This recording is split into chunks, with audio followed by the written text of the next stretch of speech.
అన్న మొత్తం నా బతుకు రోడ్డు మీద పడ్డదన్న. మొత్తం నా అన్యాయం అయిపోయిందన్న. నా సంసారం అంతా గంగడెగ్గడ అయిపోయిందన్న. అన్న అన్న అన్న అన్న అన్న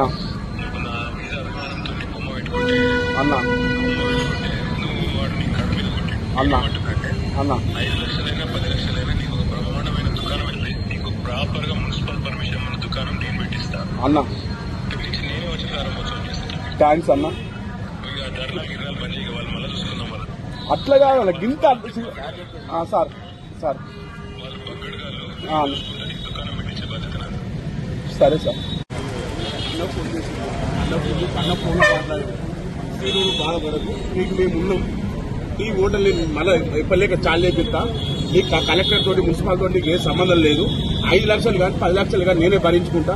నా పేరు మీద మళ్ళీ ఓటర్లు పెట్టిస్తాను. నాకు చాలు, అదే సంతోషం. అన్న పేరు మీద మళ్ళీ ఓటర్లు చాలు చేస్తాను.